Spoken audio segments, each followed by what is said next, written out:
Please rise for the reading of the Gospel. The Holy Gospel according to St. John, the 11th chapter. Glory to you, Lord. Martha said to Jesus, Lord, if you had been here, my brother would not have died. But even now I know that God will give you whatever you ask of him. Jesus said to her, your brother will rise again. Martha said to him, I know that he will rise again in the resurrection on the last day. Jesus said to her, I am the resurrection and the life. Those who believe in me, even though they die, will live. And everyone who lives and believes in me will never die. Do you believe this? She said to him, yes, Lord. I believe that you are the Messiah, the Son of God, the one coming into the world. The Gospel of the Lord. Praise to you, Lord.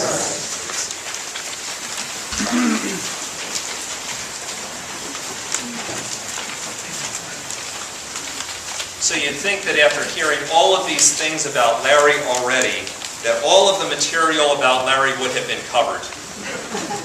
But there's still so much more. And that was actually my biggest challenge when I thought over the last couple of days about writing a funeral sermon for Larry Speicher. Larry was such a huge part of our congregation from the very beginning. He was a charter member who helped get us organized, and when I came here 12 years ago, Larry became one of my sources for finding out what life at Prince of Peace was like from the very beginning. And Larry continued for the last 33 years to pour out his love, his devotion, and his care on this congregation, just as he did upon his family and the wider community around us. Lots of us have already shared stories and have been sharing stories about Larry over the past few days, and we're remembering somebody who, as one of our members here said, was a guy who was deeply caring, incredibly dedicated, and one of our most accomplished smart alecks. So I actually should tell the entire story that Tim started. He really was behaving like himself right up to the very last day. He had been in Shady Grove Hospital for about a week with an infection, and they moved him over to Asbury Rehab to do hopefully to do some rehab. And when I got there to visit him, he was holding court the way he usually does, and they were trying to do some tests on him, and the social worker had just gotten there, and basically that morning his blood sugar was what, like 27? Which you're usually not able to be conscious when your blood sugar is that low. And they were trying to get blood from him, and he had no blood pressure. And they went to look for his pulse, and he had no pulse.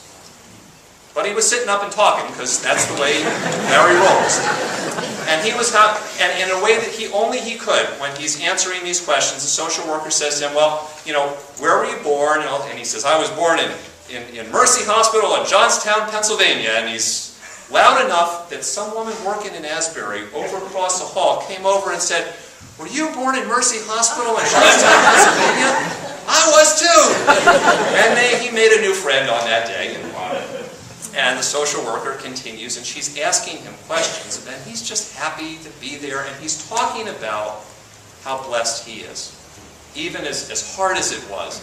He said, I don't know why I should have any problem. I have loving family. I know God is there with me, and I have all of you dedicated people. You're helping me out. What is there to be concerned about? He's all happy and everything, and the social worker says, well, I need to also know things about, like, what are your deep fears and anxieties? Do you have any that we need to know about?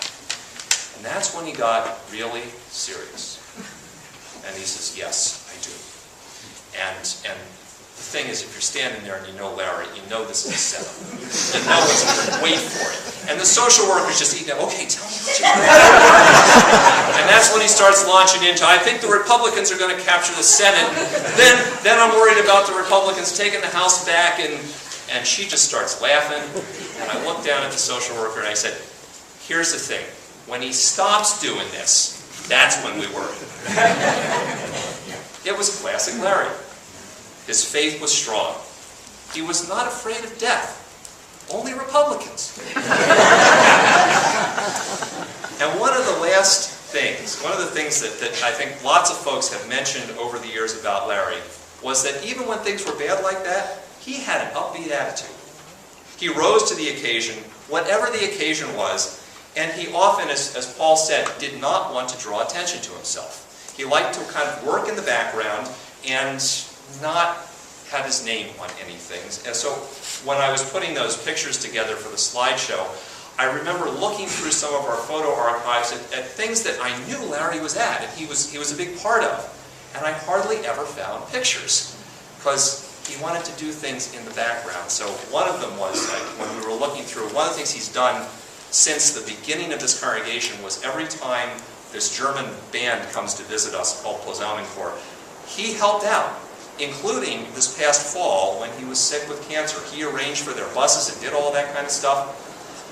The 3 times they've been here, I found one picture of Larry in the thing. But you know what? The Posaunenchor people always remembered him. They remembered him by name. And when last fall he was too sick to get here, and we had called him up and we said, we'll come, we'll bring you over. And he said, I'm just feeling too, I just can't do it. Even if you guys come and get me, I can't do it. They stood out here before the bus came, and they played a concert for him, and we phoned it into him. Because he made that much of an impact by what he did. But in these last few years, Larry really became a driving force behind getting our community gardens up and running. It was part of his whole emphasis on creation care. Back behind the church, we've got actually now 3 gardens, and we garden ourselves around the perimeter. But in the center of each plot, we grow food, and we give that to Gaithersburg Health so that people in our community who are hungry and homeless can actually get fresh food. And Larry was the driving force behind that, and I always wondered whether one of the reasons he agreed to do it was it's out back behind that Speicher building where nobody will really see you. But I saw him, and people here saw him when there weren't a lot of people around. He was always out there working on that. There are 2 versions of how the story of the gardens got going. One version is from Pastor Sarah, and the other is Larry's. So Pastor Sarah's version, which is the official version of the story, is that Larry really, really wanted to get some gardens going. And he really wanted to do this, so she went to him and encouraged him to figure out how to do it, and then she went to council and went to bat and got council behind him.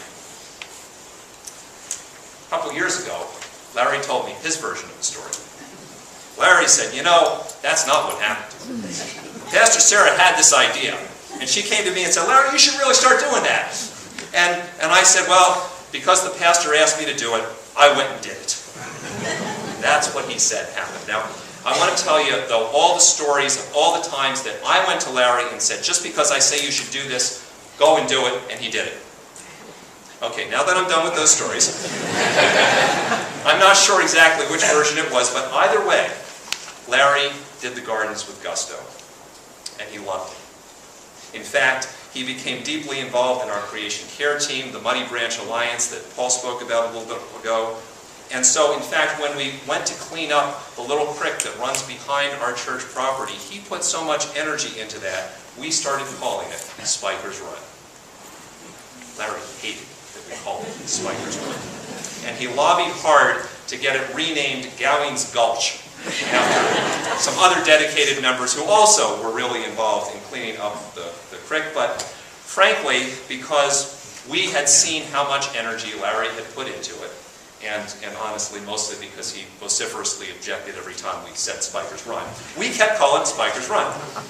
And I knew that I was going to probably win that when the bishop was here for a council retreat, and we were telling him all the things that we were doing in the community, including cleaning up and all creation care and Speicher's Run, and he heard that, and he repeated it back. And I said, Larry, if the bishop calls it Speicher's Run, it's called Speicher's Run. And he went, Finally, though, we won just about a year ago when the Lutheran, our national magazine, put an article together which featured that story and called it Speicher's Run. And I discovered just last weekend that it was because Paul Levinka was interviewed for that. Thank you, Paul. Big shout out to Paul because it gave Pastor Sarah and I plausible deniability. We didn't tell him that. But once it was in the national publication, then he thought, I guess that's kind of an honor. Okay, you can call it Speicher's Run. And actually, probably for all the stories we've been telling and all the stories I've told you, I think the story about Larry that I'm going to remember the most actually is a garden story. But it's not a story about how hard Larry was working. It's rather a short garden conversation that he had with Pastor Sarah a couple of years ago. Larry had actually begun this garden project right after he had beat pancreatic cancer, and he used to say, me and Ruth Bader Ginsburg were the only two. And he was pretty close to that. And he felt kind of like he had this whole new lease on life, and he did. And Pastor Sarah was saying something to him, like complimenting on how hard he was working and how great this was at what he was doing. I don't know exactly what the conversation was, but Larry simply said, you know what? Since the cancer, I look at every day as a gift. Every day is a gift. And I think that was Larry's outlook even before he had cancer. It was an outlook that sometimes came across simply as a positive attitude, but I think it was more than that. Larry had a unique ability to appreciate today as a gift, whether it was a good day or a bad day, whether he thought he had many more to come, or whether, as on Thursday, he realized it might be his last. You know, in this season of Easter, as we celebrate Jesus' resurrection from the dead, a lot of Christians tend to think that this is about Jesus coming back to life so that someday we get to be in heaven with Jesus. And while that's true enough, it's only a small part of what Easter and the resurrection are really all about. Jesus' resurrection means that God is giving us new life and a new day, right here and right now.